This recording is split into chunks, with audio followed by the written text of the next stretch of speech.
Jr., Chairman, Committee on Social Justice and Human Rights. Kagawad Leopoldo Alce, Chairman, Committee on Peace and Order and Good Governance.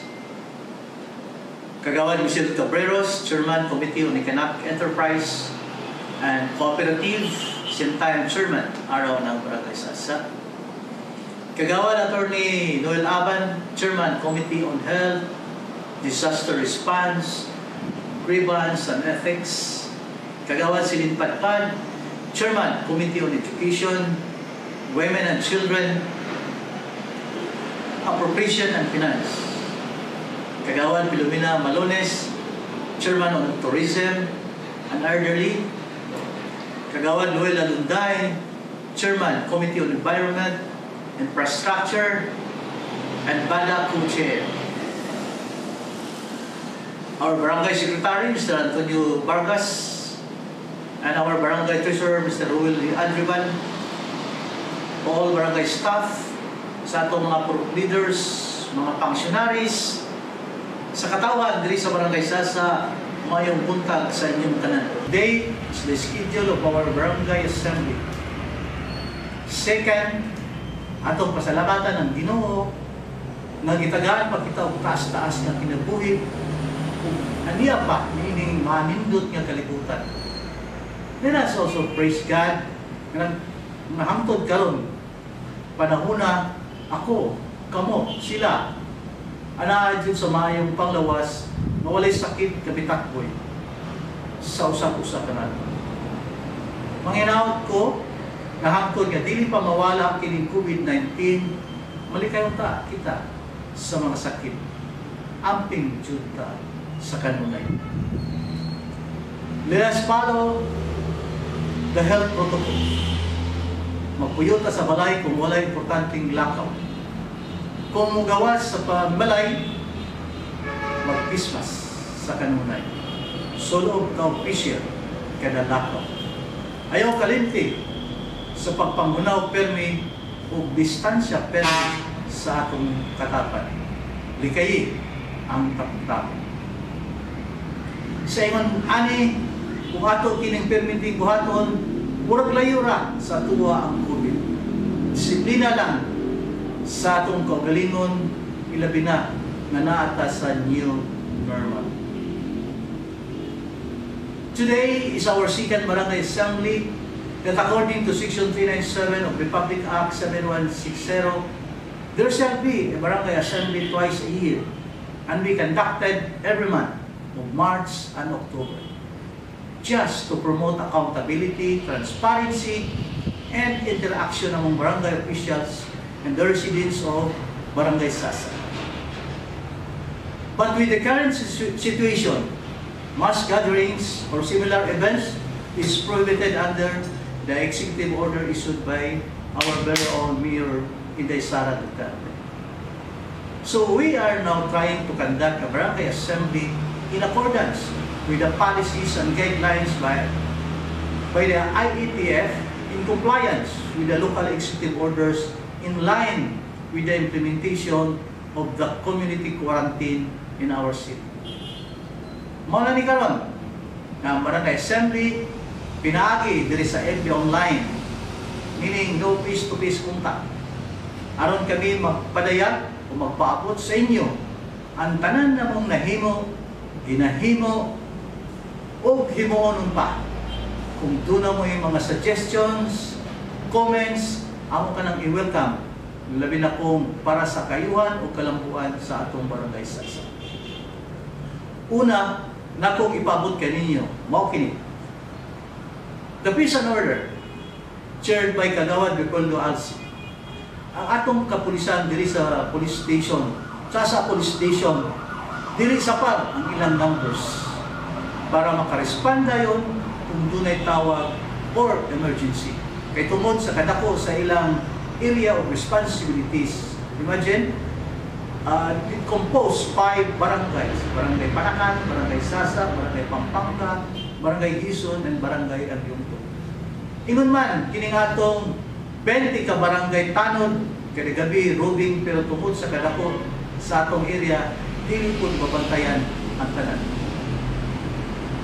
ang barangay nagmuda usab og tipo kung Barangay Peace and Order Council nga maoy nagmonitor sa tanang katikaran dinhi ilabi na sa peace and order. Nagbukna kung naghatag po ang city o 20 ka city tanon para makatabang po sa pag-implementar sa peace and order.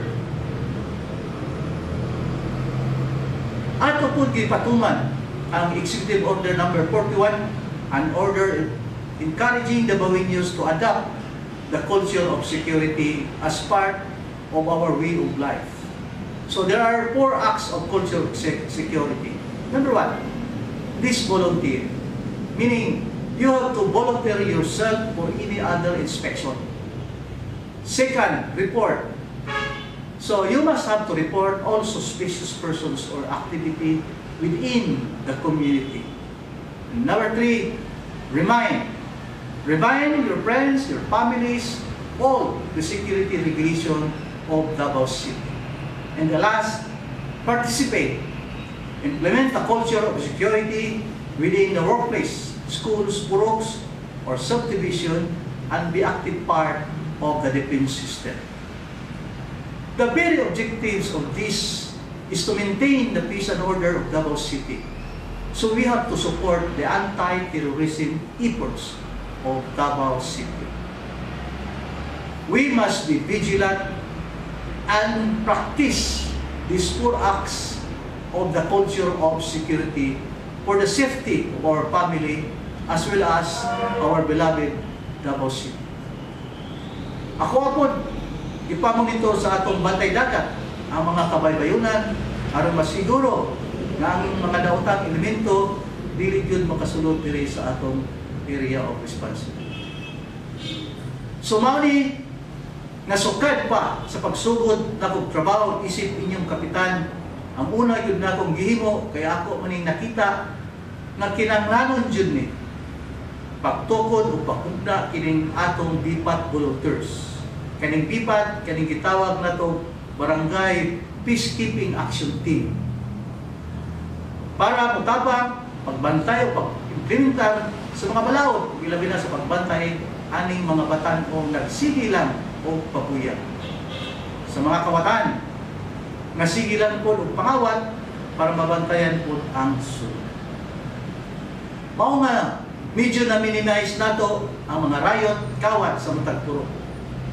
Pero, tungod sa kumpiyansa sa panahon, niyabot sa punto nga namingaw o medyo naglaylo ang mga BIPAT volunteers. Tungod po siguro sa kabisi o nagkumpiyansa na sila.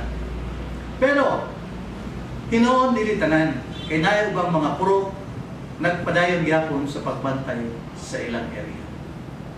Gani, sa dihang nagsugod na ang pandemya, mismo daghan ang nag-volunteer sa paghimo og barricade or purok checkpoints mao nga medyo wala kayo nakapenetrate ang sakit nga COVID sa matag area.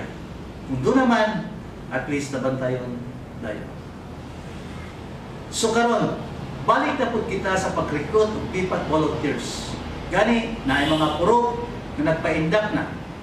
Na po yung ibang puro na nagpa-schedule sa BIPAT volunteers briefing and induction. Kaysa tinuod lang, dako jud kayo katabang ang atong mga BIPAT volunteers. Diha mismo sa tagsa-tagsa ka puro. Ilabay na karon, mibalik na ta sa GCQ. Daga na kayo ang bantayanan sama sa Corpio, alas 9 sa gabi hangtod sa alas 4 sa kadlawon. Napuntay 24 hours nga liquor ban. Meaning, wala kayo pwede mag-inom sa bisan asa except lang sa inyong balay. Kung wala ko'y mamaligya sa ilim nung makahubog within 24 hours. Walay pismas na naglakaw-lakaw. Ugawas na walay 15 pass. Dili gyud nato makabot ang tumong ug tuyo kung dili kita magtinabangay. Kung mahimo atong disiplinahon ang atong kaugalingon para malayo ta sa disgrasya. Bada, Barangay Anti-Drug Abuse Council, chaired by Kagawad Noel Alunday. We adopted the program of the City Anti-Drug Abuse Council o para na sebra, meaning tabangan ang reformers aron na ay asenso community-based rehabilitation aftercare program. Kini nga programa para ni sa mga drug pushers, drug users, o kining PDL or persons deprived of liberty. Katong na mga naka-plea bargaining, naka-provision of cases under Republic Act 9165 on Comprehensive Dangerous Drug Act of 2002. They have to report to the barangay every month after sa CADAC for monitoring observation purposes and for medical check-up. To the drug reformist, katong may surrender, still they have to report monthly for drug monitoring and observation purposes and for medical check-up. Every time they will report, there will be a drug testing to be conducted. Then after such time na makumplito na nila ang gitagal sa CADAC or in accordance with the rule of the CADAC, so we will issue a certification that they are now free from drugs. Akong giyawa ang kanang mga pusher o user na mo surrender na mo. Anhin mo sa barangay para matabangan mo. Pa-enroll mo sa programa sa barangay. Ayaw na mo paabot nga madakpan mo. Kung madakpan ang inyong kauban, usap pa mo madto sa barangay para mo surrender. It's too late. Mga ginikanan, igsoon, lulo, lula, iyaan, igagaw, palihog lang. Kung doon na may concern sa inyong kaliwat, labi na sa naggamit o droga, pasulindira sila sa barangay, mintras sa yupa. Tingaling badala pa nato sa atong programa kung mausap sila.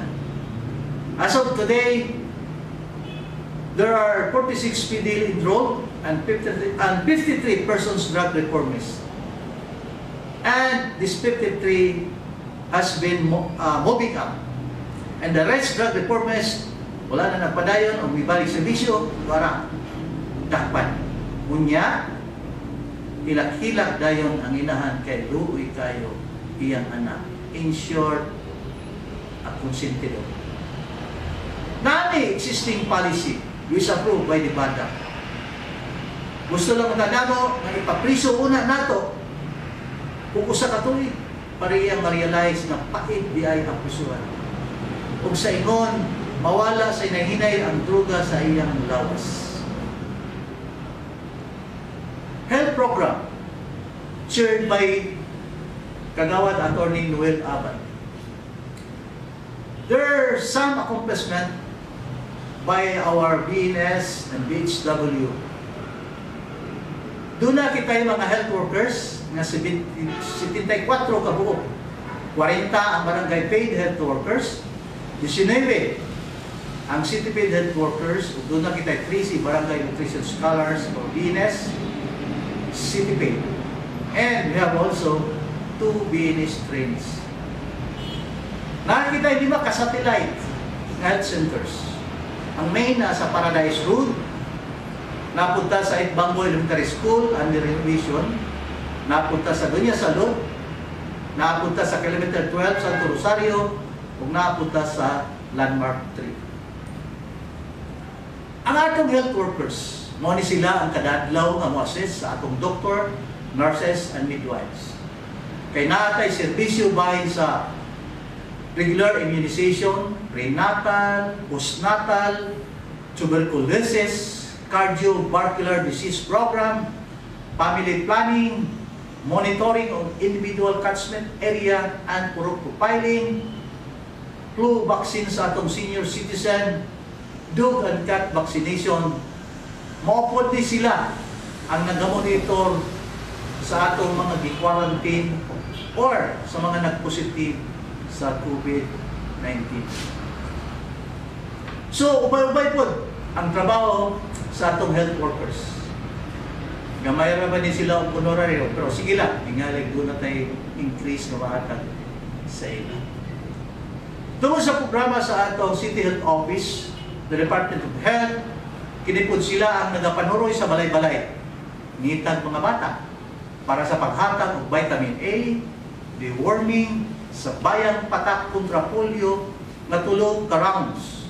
Sa first round nga naghatag kita sa polio vaccination, we completed as 90% compliance. Second round, 95% compliance. And the third, we have 98.3 compliance. And our BHW also assessed the measles rubella vaccination. With this, the Barangay Council approved the budget for their needs. Libreng tambal sa barangay. Karong tuiga wala sa January 2020, we purchased worth of 300,000 pesos for medicines. Kini libre kini, no? Sa atong mga katama. Labi na yun sa ilang mga maintenance.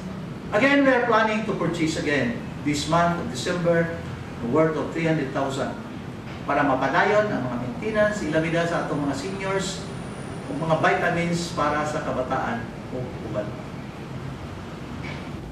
Education, chaired by Kagawad Silin Patpat. We support an extended Brigada Eskwela by way of giving health protocols, materials such as alcohol, face mask, face shield, gloves, and disinfectant to different public school in our area of responsibility. Like Banggoy National High School, Banggoy Central Elementary School, Cornelio Rita Elementary School, Osmencia Elementary School, and Sasa Elementary School. Of course, the Barangay Council allocated 131,000 pesos. Also, we gave DC materials to our 25 daycare centers and 3 home base. And of course, the Barangay Council allocated at least 7,000 each centers. The Women's Group of Barangay Council for Women, chaired of course by Kagawad Silin Patpat and the BCW President Giselda Dilos. As of today, we have 54 chapters and a group of women with a total active members of 1,933. One of the projects of the BCW is mortuary assistance fund. Of course, kung mamatay ang membro, doon ay madawat na cash assistance more or less 40,000 pesos. Kung ang bana ang mamatay, doon na po kini cash assistance na madawat. Practically, women empowerment of our barangay is now existing. That is why the violence against women and children has been reduced. As per record, we had only 3 cases in the first quarter, 2 cases in the second quarter, and 0 in the third quarter. And this quarter, the last, is only 2. Some cases are physical injury and threat. And these are some trainings and livelihood program to our women sa Barangay Sasa. They have the 10 days skill training to our 10 active members for basic baking. Second, they have received 15 sacks of rice for livelihood from Councilor Raul Obelia. Third, received 5 units electric portable sewing machines from Congressman Vince Garcia and Councilor Javi Campos. And just this week, a 2 days home care products livelihood training entitled Panginabuhian sa mga kababayan and granting an amount of 100,000 from the office of Councilor Javi Campos. The Barangay Solidarities Management Committee, chaired by Kagawad Luel Alumday. Doon na kita for natay 10-man basura patrol na nasign sa Tuluca Collision Point. One is from kilometer 12 Exama. Second collection point, kilometer 11 sa may Planters. Hanggang ikatulo sa kilometer 10 sa may Mercedes Building. Nga sila nakabantay sa mga tao, mga maglabay, basura, and they see to it that it is properly segregated. mao nang makita nato nga medyo nahapsay ang atong panagan sa paglabay sa basura. Warning lang sa atong mga ginikanan, nga ayaw in taon ninyo subuha ang mga bata sa paglabay ng basura. Bawal ka na kung dunay multa. Unya, kung madisgrasya ang bata sa kalsada, dili ka mo makonsensya. Pero usahay, naadjay padlungon, lipaton lang ang atong mga nagbantay. Kung wala na sila ang basura patrol, nanapod manglabay. Gani ang atong basura patrol, ubanan sa atong kugihay, nagawa na lunday, nagsige sila limpyo sa mga area na gipanglabayan o basura na dili collection point. Anyway, doon na may hangganan. Basta masakpan, ako yung kasuhan. Kunya, doon na unta kita'y i-deputize enforcer na mudakop sa mga patakaw, labay sa basura. Apan, nabtan man kita sa COVID mao nga wala madayon observa. Ang atong MRF or Material Recovery Facility ongoing na. Kunya, doon na tayo tao mamasay dito, ilabi na sa atong RQ facility na maoy pino-pino sa mga basura nato nag-install dito po tapita sa atong MRF. Now of course, doon na mimuha pati sa pagpino-pino ni aning basura na mabuto 5 katuig. So taas-taas pa ang ilang serbisyo sa atong barangay. Barangay Disaster Risk Reduction Committee, chaired by Kagawad Attorney Noel Aban and headed by Ariel Herda. The 12-man well-trained barangay responders that always responded if calamity arises. Their activities are responsible for. Una, nagpatigayon tao, community fire drill, community flood drill, earthquake and tsunami drill in the community. They also responded fire incidents, fall incidents, cutting of trees that hit by the typhoon, house collapse due to heavy rains and big waves, and flood rescue and vehicular accidents. Mediation and conciliation, of course, chaired by Kagawad Dolito Flores. Despite of the pandemic, still we're accepting dialogues and cases as long as our lupong tagapamayapa will not surrender to mediate and conciliate. Perhaps we are planning to suspend if the need arises due to high positive COVID patients. The senior citizens, chaired by Kagawad Pilomena Malunes. Senior citizens of Barangay Sasa, having 26 chapters with almost 2,300 strong members, meaning they still alive and kicking. Musukol Japon, isa-isa. I supposed to give the budget for the seniors for their elderly month celebration, but due to pandemic, no plans and programs yet. So it was pending muna. Maybe next year. So baktas-baktas muna tayo, exercise in the preparation for the next year activity. The same with our PWD. Stipot muna kayo ha. Ang ating mga activities dahil sa pandemic. So, our members of the PWD has 450 registered PWD to our barangay. There are at least 991 social pensioners in our barangay Sasa. And calling to those who were not able to get the SOCPEN or social pension last January to June. There are about 185 seniors.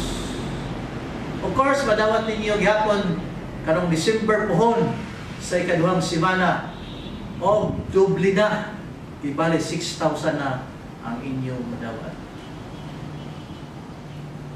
Our infrastructure projects, chaired by Kagawad Alumday, we have implemented under BDF or Barangay Development Fund. Of course, the renovation of multipurpose building, the third floor, or our session hall. The 5 footbridges in Zone 3, 4, and 5 in Fatima, Kilometer 11. Another footbridge at the Bolinao site and footbridge at Muslim Village. The steel footbridge at Dunya Aurelia, the open canal at Santo Rosario, the open canal at Isama, road concreting at San Lorenzo, open canal renovation at Dunya Pilar, road concreting of Phase 3 Dunya Pilar, road concreting at Landmark 2, the open canal at Guzman Village, rehabilitation of daycare center at Isama, concreting sidewalk at Kilometer 11 to San Jose, and of course, a covered court at Inibel, initiated by our very own Congressman Vince Garcia.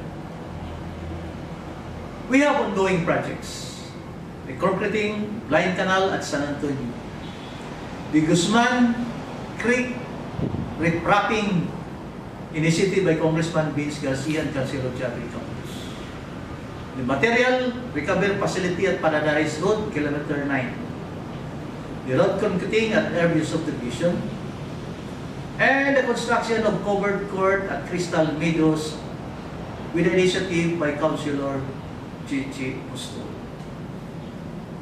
To be implemented, road concreting at Dunya Paz, road concreting at Dunya Pilar, road concreting at Neliaville, road concreting at the Guzman Village, road concreting at Isama, additional construction of footbridge at Fatima Zone 1, 2, 3, 4, and 5. Additional construction of footbridge at Santo Rosario. Additional construction of footbridge at Muslim Village 2. Construction of land canal at San Jose. Construction of canal at Cabayugan. Rehabilitation of canal at Santo Rosario. Rehabilitation of canal at Dunya Salud. The computerization program of Barangay Sasa, and CCTV installation of Barangay Sasa Phase 2. COVID-19 during ECQ, GCQ, and NGCQ. Of course, during ECQ, naiayuda ang city o sa barangay. Ang city or ang office ni Mayor Sara nagpagayon paghatag o ayuda sa mga tao mapobre, apektuhan sa COVID, na naglisod sa kinabuhi, na dunay 10,053 families or pamilya nga nagkagawan. So katulungan ta naghatag, so mikabat kini 30,159 ka mga food packs. Ang barangay mo po'y nanghatag sa ayuda sa mga wala maapil o matagay sa city. Meaning, gusto na mo matagaan ang tanan. So, ang barangay nakahatag po o 5,000 plus ng mga food packs. So, katulungan po kita nakahatag sama sa city, mikabat og 15,000 plus nga food packs atong nahatag. Nagpatigayon po ang barangay sa paghatag o ayuda sa mga gi-quarantine, labi na sa balay, sa atong gordon, i-household lockdown tungod sa COVID. Ang barangay council allocated budget para sa atong quarantine facility, na diin dito nato ibutang ang mga tao na under monitoring and under investigation, or even mga OFW or LSI. But it was stopped due to financial constraint nga medyo dili na makaya sa budget sa barangay. Naghahatag po ng barangay ng mga pisma, special, alcohol, vitamins sa atong mga frontliners. The barangay also created 11 groups, BRHER, or the Barangay Health Emergency Response Team, chaired by Kagawan Attorney Noel Abay, to monitor those PUM, or persons under monitoring, or POI, persons under investigation, and even the returning overseas Filipinos and the locally stranded individual, and also those positive with COVID-19. As of last week, we have an 8-man contract resource assigned, but today, we have 52 contract resource being assigned in Barangay Sasa. Ang ilang trabaho, mao yun pagpangita sa mga direct contacts sa nagpositibo sa COVID-19 o mo recommend for swabbing and household lockdown. We also implemented the one entrance and one exit policy on our public market and the road exit those coming from Samal Island. Other activities during ECQ, GCQ. The different groups has putting up interior checkpoints and barricades. Ilang patamakon sa football para ma-disinfect, matagsulod sa mga residente. O gina-required o pismas. Ng chemical o alcohol, suplayan sa barangay, itagaan po o food packs, bugas ang mga nagbantay sa checkpoints and barricades. Naunang lang kining interior checkpoints or barricade sa dihang naanata sa NGCQ. Kay some of our volunteers has returned to their work, pero doon ay ubang purok nga ilang kining ipadayon. Ang COVID positive sa Davao City nagkataas. Doon ay 35 ka mga barangay na nakakontribute sa 80% COVID positive. Naapil ang atong barangay. Pero wala gimando sa atong mayor, hindi Sara Duterte, na-elect down ang 35 ka mga barangay. Ang plano karon atong ibalik ang atong interior checkpoints, barricade, para atong makontrol ang mga tao na mugawas umusulod sa atong area. The barangay also conducted disinfection of our barangay Sasa public markets and some others by our barangay responders. Atong ipalihok ang atong mga barangay tanod, sitipid tanod, barangay traffic, sa pagsuroy-suroy sa matag area para ipaabot sa mga katawhan may tungod aning COVID-19. Nagpatigayon pud kita og rekorida sa matag adlaw para ipahibalo ang mga ginadili ug unsay angay buhaton bahin sa COVID-19 ug ang mga health protocols niini.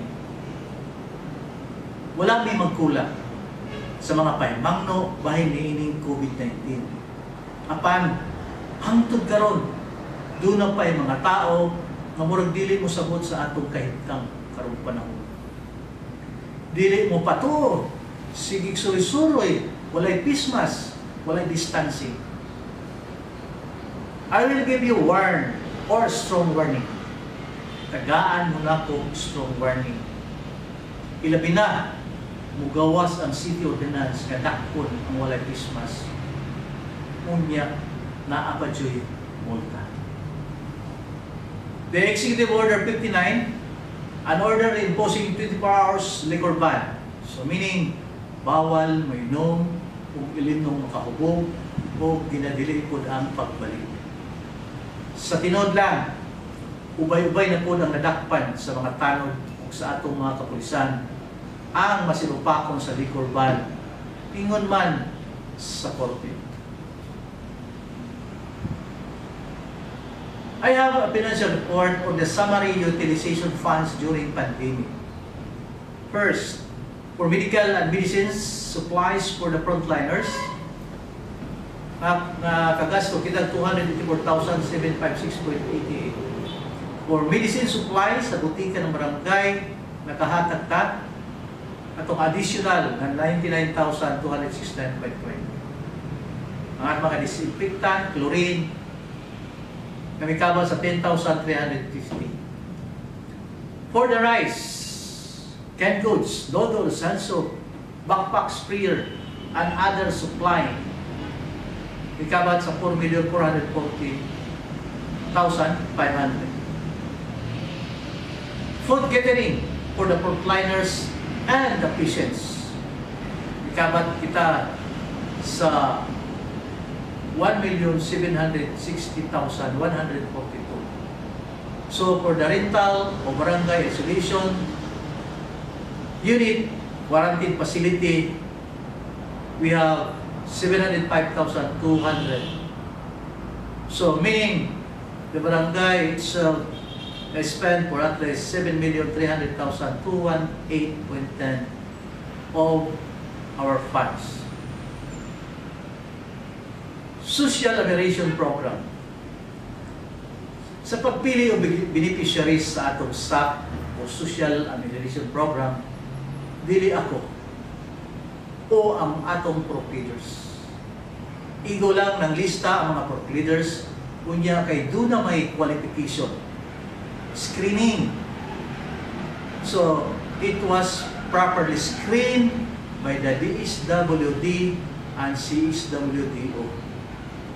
Kay only a certain percentage ang gihatag sa DSWD sa barangay Sasa para sa SAP. So meaning, dili jud tanan matagaan. Sa kadahang tao sa Sasa, kunya tungod kay gamay ra ang empleyado sa DSWD o CSWDO, ilang gigamit ang serbisyo sa atong mga decal teachers. Ilang gitabangan ang pag-assess o pag-evaluate tungod sa kadaghan kung kinsa katong angayan na makadawat sa SAP. Dunay 8,909 ka mga beneficiaries ang nakadawat sa SAP sa DSWD. Ug dunay katong ipahabol ato kay itong giyong lift out na almost 180 ka mga beneficiaries. Katong wala pa makadawat sa second trans kung matod pa sa DSWD, ulat-ulat lang una ta. Katong mga midawat kung mikuha o ikatulo nga SAP, pinaadyo'y nagkuha o ikatulo. Palihog lang. Iulit na to ninyo. Ayaw paabuta na ang sabina ang maabot sa inyo. Kay usa kini sa hinungdan nga nadugay ang second trans sa uban. Distribution of food packs from DSWD through CSWD. The City of Davao with the DSWD through CSWDO still continue the distribution of food packs to the poorest among the poor. Sa pagkakaroon, aduna na nahatag na 3,006 food packs. Kunya, nagpadayon gihapon sa pagkapon-apon ang atong CSWDO diri sa barangay. Pero, kinahanglan dyan nila ang POROC certificate para magmatuod nga ang makaabil ni ini katong pobre dyan kung naglisod kay naapektuhan sa pandemya o nawalan o trabaho. Sa tinod lang, walay na po ang barangay sa o ako na inyong kapitan ni ining ipanghatag ng mga pagpaks. I-urajud me sa pagtabang para ma-identify kung ang ngayon ba dyan matagan kung ayuda pinagi sa POROC leader o sa paghatag o POROC certificate. Dili po pwede nga magdungan mong adto sa barangay bisan doon na mo'y certificate kay kontrol sa CSWDO ang paghatag kay tingaling magdasok ta sa barangay wala na'y mag-follow up or wala na upalo sa health protocols na social distancing. Katong wala matagay nga niani sa barangay, ayaw intawon may kasabi or inyong libakon o ipanghimaraot or even mag-post mo sa social media nalain ka ayaw paminawon. Ayaw taon kaysa tinod lang gusto na mo tagaan tanan. Pero doon naman ko'y patakaran na atong ipatuman. Apan, among nabalaan nga doon ay nagsigi na o balik-balik unyang uban, wala pa kadawat. Ayaw taon. It has give chance to others. FM Pass or Food and Medicine Pass. The City Mayor's Office has distributed FM or Food and Medicine Pass during ECQ and GCQ for purposes of controlling people roaming around, doing nothing, and minimize the movement of the people around. Pero sa dihang nag-NGCQ na ang Davao City, ipahunong sa itong Mayor Inday Sara sa paggamit sa FM Pass. Pero, doon na siya gisulti o gimando. So, kung mahimo, itago ang mga FM Pass, tingali magamit o punto. Tuon man, nagpagula og Executive Order number 62 ang atong Mayor Inday Sara. Nagamito na po ang FM Pass. So, nagkagumot o nagkasalimuang kay halos walay FM Pass.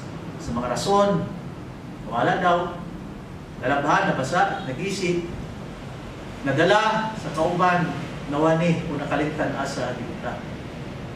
Sa pagkakaroon, ang barangay nag-i-issue FM Pass certification sa mga wala ng tagay, labi na sa returning overseas Filipino, locally studied individual o sa mga nangawala.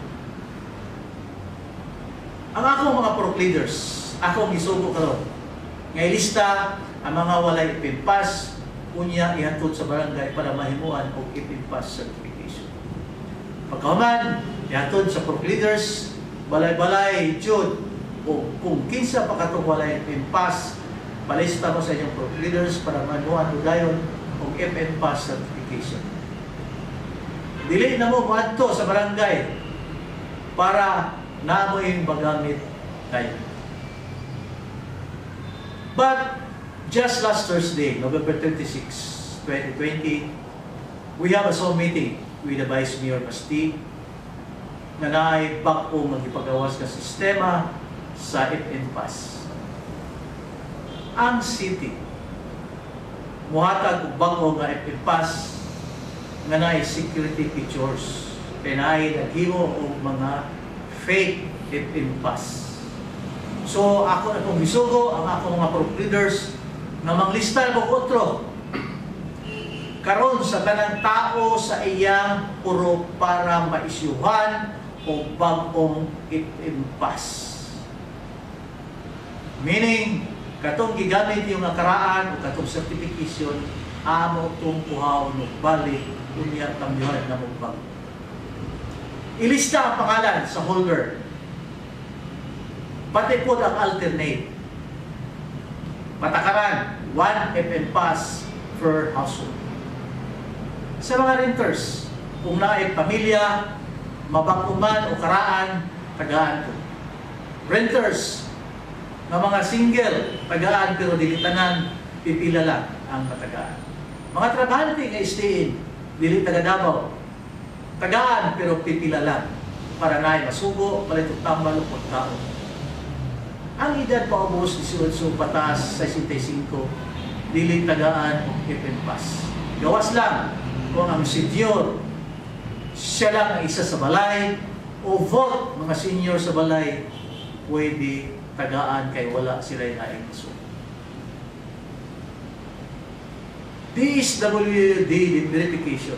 Lately, the DSWD conducted 3 days validation assessment to the poor families of Barangay Sasa and due to some poor household to be validated. And it was extended for another 2 days. And this event, it was chaired by Kagawan Mr. Capolos. And he assessed the total poor household of 724, correction of names 175, and newly listed poor household is 188. Barangay Ordinance. The Zaza Barangay Council enacted Barangay Ordinance number 01-19 series of 2019. An ordinance authorizing Barangay Zaza the collection of any and all barangay clearance and certification approved by the Zaza Barangay Council on December 4, 2019. Barangay Ordinance number 02-20 series of 2020. Ordinance amending the Barangay Ordinance number 01-19, otherwise known as Revenue Code of Barangay Sasa, approved by the Sasa Barangay Council last January 5, 2020, and it was received by the Sangguniang Panglusod on March 20, 2020. And then it was implemented August 17, 2020, that 50 pesos be collected if an individual will get the barangay clearance and certification. Ordinance number 02-19, series of 2019, an ordinance authorizing the City of Davao to collect clearance fee of 100 pesos and issue clearance to the companies. Date approved December 4, 2019. And so, starting this coming January 4, 2021, all business clearance be directly processed and issued by the Business Bureau of Davao City. Sangguniang Kabataan, we have the accomplishment report. The SQ Barangay Sasa, during the pandemic, they give 200 pieces of fission, 200 pieces Christmas, and 150 pieces alcohol to the vendors of Sasa with market last May 2020. And also, another 100 pieces special and 100 Christmas to our volunteers last August 2020. ISKI released 500 activity booklets for children ages 3 to 5 years old last August up to October 2020. They have the budget for approval. One is the welfare goods expenses that they have. They try to budget at 2,193,102.94.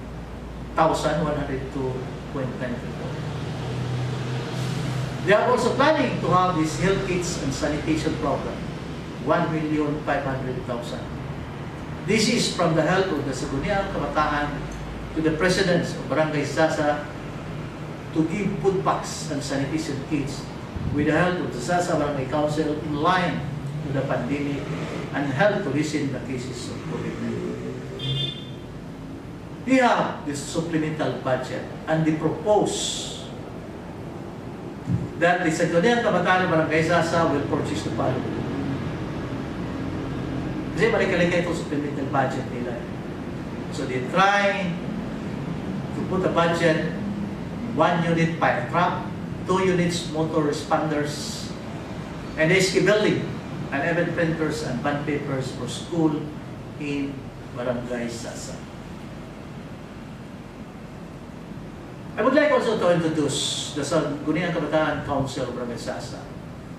SK Chair, Wills Jan Ramos, SK Kagawad, Nicole Locklog, Jeremy Camacho, Ginilin Alay, Arlene Aquino, John Leo Akdol, April Mendoza, Rosely Ann Barrientos, the SK Secretary, Karina Sintinales, and the SK Treasurer, Jappy Marie Ortens.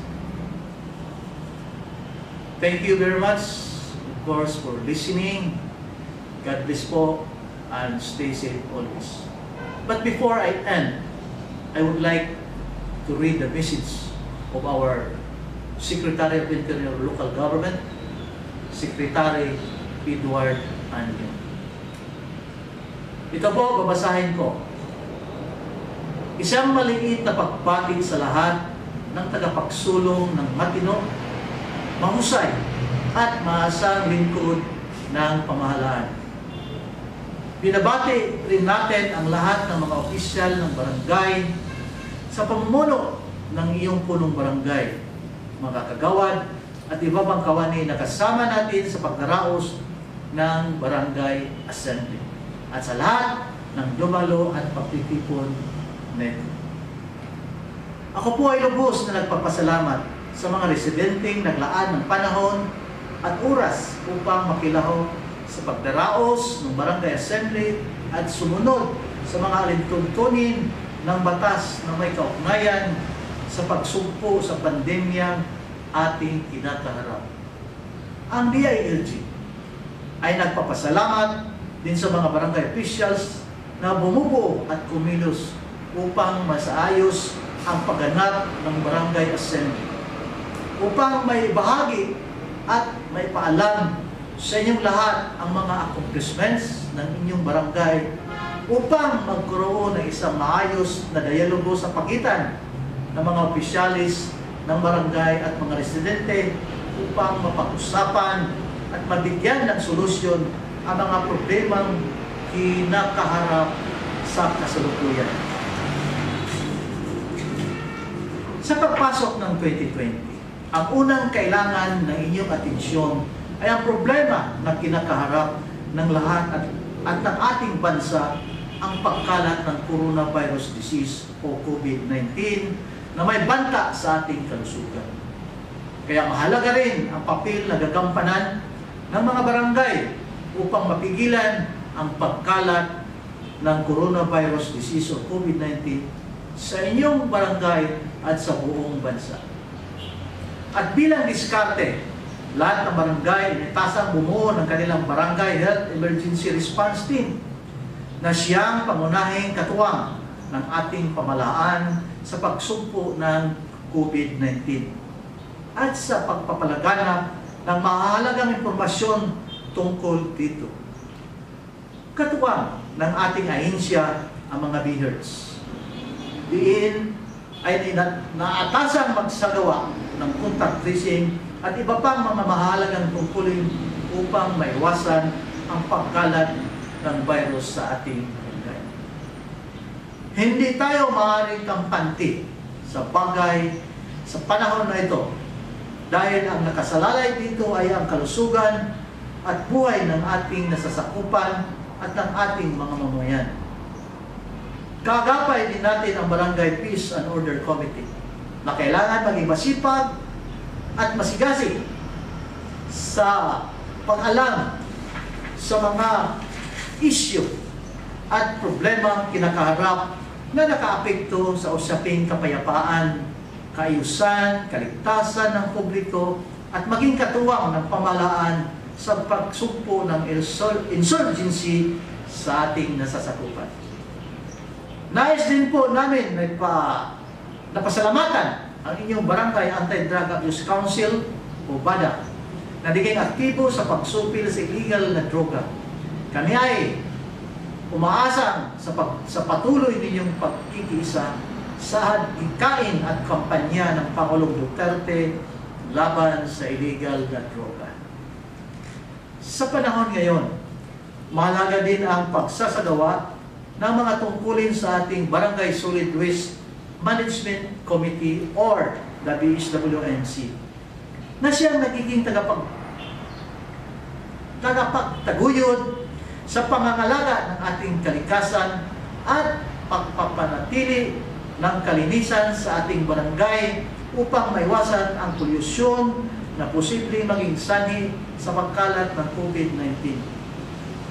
Sa lahat ng pagsubok na kinakaharap natin, mahalaga ang pagtutulungan, kooperasyon at higit sa lahat, disiplina sa bawat isa sa atin. Disiplina sa ating sarili, sa pamilya at sa pamayanan. Ito po ang hamon sa bawat isa sa atin na bahagi sa ating mga kabarangay, ang kampanyang PIDA at ang disiplina muna upang maging magtagumpay tayo sa ating hadikaing labanan at supuin ang COVID-19. Ang DILG ay nananalig sa inyong kakayahan at pakikiisa. Nasimulan natin dito sa inyong barangay ang sama-samang pagtutulungan at disiplina upang mapanatili ang kaayusan at kaligtasan, na siyang magiging susi upang ating makamit ang tagumpay at pag-asenso ng ating minimiti. Lagi niyong isipin na magkaagapay tayo tungo sa isang ligtas, matiwasay at maayos na pamumuhay para sa buong sambayanang Pilipino. Makialam, makilahok, makiisa, barangay, mabuhay ka. Signed, Eduardo Im Anyo, DILG Secretary. Maraming salamat po.